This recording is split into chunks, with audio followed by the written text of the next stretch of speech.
And good morning. It is July the 20th, 2020.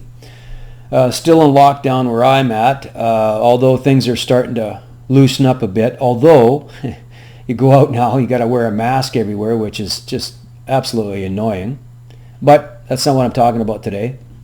I just watched a video on real estate, and the interviewer it was a good video.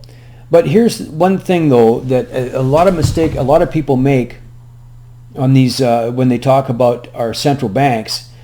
They say, they just create money out of thin air. Well, no, they don't. They don't just create money out of thin air. That's just not the truth at all. Because the people of your country, like us, the taxpayers, we're the surety for debt.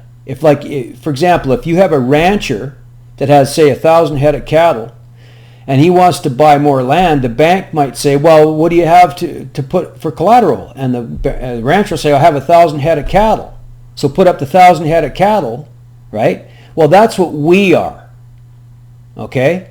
We're like the cattle, although we're worth much more than cattle, but still, that's what we are. We are surety for debt.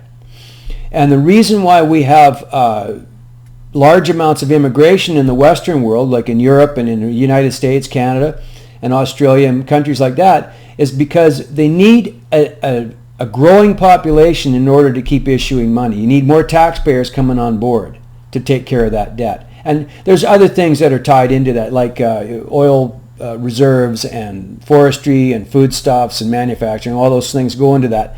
But where does manufacturing come from?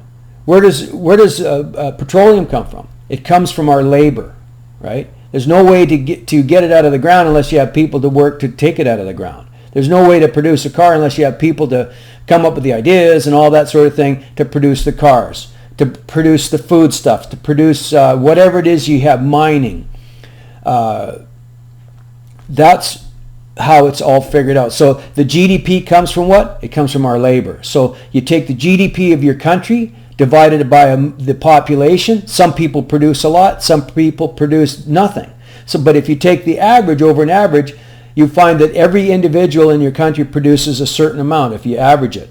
So that's how new money is issued. You keep and if you have a population growth is under a certain amount, that whole system comes crashing down. So in order to keep that ball rolling, you have to keep the immigration coming in to cover those expenditures through the taxpayers. Like right now, the Federal Reserve is issuing trillions of dollars. Well, that's why there's a big push to keep the immigration going. I think also that's why they're allowing so many people to come in through the southern border, because you need those people to come in to keep producing, to keep paying those taxes. And taxes are just a way to control the population, by the way. If you look at Keynesian economic model. But anyway, that's another deep dive into another topic. So just wanted to clear that up. We don't create money out of thin air. Your government does bond issues, T-bills, that sort of thing. They issue that, and that goes to the central bank. This is a short version, but it goes to the central bank. The central bank issues the money to cover the expenditures for each government department. So those dollars that you have in your pocket, that paper money, or nowadays it's plastic with those pretty pictures on it, all that stuff are debt instruments. And as soon as you get paid, say you make $1,000 a week, okay? That $1,000 a week, every year, that $1,000 deteriorates in value by a certain percentage, and that's called inflation. So what that means is your money every day is worth less. Well, that's where the word worthless comes from. So what do you do with those dollars? You take those dollars and invest it in something. I'm not an investor. I do invest some money, but I'm not going to give any investment advice other than take those fiat currency dollars and stop buying smartphones and stop buying a bunch of crap with it and start investing in it in your own house. Invest it in real estate, invest it in something. Buy silver and gold coins. Get something, invest it in something. Don't just spend it on a bunch of crap. And then, like now, I got a house full of stuff that's not worth anything, right? So we have to start thinking smart with our brains instead of thinking with our emotions and going, oh, Amazon, oh, look at these doodads I can buy on Amazon. I highly recommend reading the book Rich Dad, Poor Dad, a guy named Robert Kiyosaki. I actually saw him years ago at a seminar, and I was shocked to find out that most things that I have in my life are not assets. I thought a car was an asset. No, it's not. I thought a computer, unless you're using your computer to generate income, it's not an asset. It's a liability because it costs you money. Your house that you live in is a liability. Unless you're renting part of it or you have rental properties that are covering your expenditures, those are liabilities. Like, I live in my own house. It's the cheapest way to live for me right now. If I had to rent a house the same, it would cost me twice as much to rent a house than it is for me to carry my house. So it's still a liability, but I got to live somewhere. Just living is liability. Think about it. Food is a liability because you eat it one day and you got to eat more the next day. You buy a bottle of Coke today, you got to buy another bottle of Coke tomorrow. You know, you drink one down and, gee, that was good. I want another one. So we have to really start thinking about what is an asset and what is a liability. The one advice that I can give people, and I'm pretty confident that, is invest in yourself.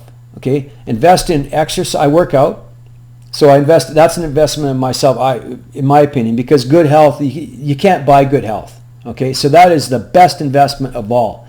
Invest in education. Read books on that. The internet is such a great resource to get information on investing. There's so much stuff. I mean, Robert Kiyosaki, among others. There's lots of people. There's Max Kaiser and people like that have great investment advice. There's another guy, Dollar Vigilante. I like listening to his stuff because, you know, he talked about Bitcoin when Bitcoin was $3 a Bitcoin. Now it's 9,000 and something today. I just looked, it was $9,200 or something like that. So if I'd have listened to him then, I'd be a millionaire. So these guys have good advice, and it's free. It's the thing is you can go and that's, to me, that's an investment. Go and pay attention. Stop watching, you know, funny cat videos. You know, forget that stuff. That's just entertainment. Start looking and stop watching movies and all that crap. Stop watching TV. Start watching videos on YouTube on how to do things. You like doing yourself projects. There's all kinds of things that we can do to invest in ourselves, to develop ourselves. That's the best investment of all, is to develop ourselves and to improve our minds and improve our health. Anyway, that's my 2 cents. Have a nice day. And